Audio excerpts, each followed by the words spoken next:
Perkembangbiakan vegetatif dengan cara perkembangbiakan tumbuhan dengan menggunakan bagian tumbuhan seperti akar, batang, ataupun daun. Batang beserta daunnya yang terdapat di dalam tanah, bercabang-cabang dan tumbuh secara horizontal atau mendatar. Tanaman yang berkembang biak dengan akar tinggal adalah lengkuas, jahe, alang-alang, kunyit, dan temulawak.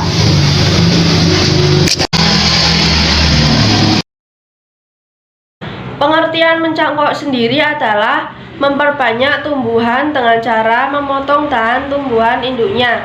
Saat proses mencangkok, pastinya menggunakan tumbuhan yang berkayu. Jika berkayu, berarti tumbuhan itu berbatang dikotil. Seperti gambar di atas, jaringan yang terdapat dalam tumbuhan berbatang dikotil adalah di bagian luar terdapat epidermis. Epidermis berfungsi untuk melindungi bagian dalam batang. Lalu ada korteks. Korteks yang berfungsi untuk menyimpan cadangan makanan. Lalu ada phloem yang berfungsi untuk mengangkut hasil fotosintesis dari daun ke seluruh tubuh tumbuhan. Lalu ada kambium. Kambium berperan penting dalam proses membesarnya organ. Lalu ada xilem. Xilem yang berfungsi untuk mengangkut air dan garam mineral dari akar ke seluruh tubuh tumbuhan. Lalu jaringan apa saja yang diambil saat proses mencangkok? Yang pertama ada epidermis, lalu ada korteks, yang ketiga ada phloem, dan yang terakhir ada kambium. Kenapa xilem tidak ikut diambil saat proses mencangkok? Karena xilem mengangkut air dan mineral dari dalam tanah atau dari akar. Mungkin terdapat banyak jaringan yang ada dalam tumbuhan berbatang dikotil. Namun saya hanya menjelaskan 5 jaringan saja. Oke, untuk menentukan cara perkembangbiakan tumbuhan, jahe berkembang biak dengan cara rizoma, stroberi berkembang biak dengan cara geragih atau stolon, bawang merah berkembang biak dengan cara vegetatif, tebu berkembang biak dengan cara tunas, bunga mawar berkembang biak dengan cara generatif, dan kentang berkembang biak dengan cara vegetatif alami. Kali ini saya akan membahas tentang cara perkembangbiakan tumbuhan dengan cara vegetatif. Perkembangbiakan vegetatif terbagi menjadi 2 jenis, yaitu vegetatif alami dan vegetatif buatan. Vegetatif alami adalah proses perkembangbiakan secara vegetatif tanpa bantuan tangan manusia. Sedangkan vegetatif buatan adalah ikut campur tangan manusia. Vegetatif alami, perkembangbiakan tumbuhan dengan cara spora. Spora adalah inti sel yang berubah fungsi menjadi alat perkembangbiakan. Contoh tumbuhan yang berkembang biak dengan cara ini adalah tanaman paku. Pada tanaman paku, spora terbentuk pada daun.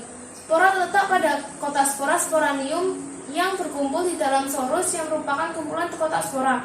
Sorus terletak di tepi bawah daun dan berubah bintik-bintik kecoklatan. Saat sporanium pecah, maka spora akan keluar dan jatuh kepada tempat yang cocok. Barulah akhirnya tumbuh tanaman paku yang baru. Vegetatif buatan, perkembangbiakan tumbuhan buatan dengan cara cangkok. Perkembangbiakan vegetatif buatan dengan cangkok adalah menumbuhkan akar tumbuh dari batang tanaman yang dicangkok. Lewat akar tumbuh dan batang tanaman itu kita bisa mendapatkan tanaman baru. Sifat dari tumbuhan yang dihasilkan akan sama dengan induknya. Contoh tumbuhan yang bisa dicangkok adalah tumbuhan berbuah yang memiliki kambium seperti jambu air, mangga, dan alpukat. Angiospermae mengalami pembuahan ganda yang terjadi 2 kali proses pembuahan, yaitu peleburan inti generatif 1 dengan ovum atau sel telur, membentuk zigot yang akan berkembang menjadi embrio, dan peleburan inti generatif 2 dengan inti kandung lembaga sekunder, membentuk endosperma atau cadangan makanan. Pembuahan akan diawali terlebih dahulu oleh proses penyerbukan, yaitu jatuhnya serbuk sari pada kepala putih.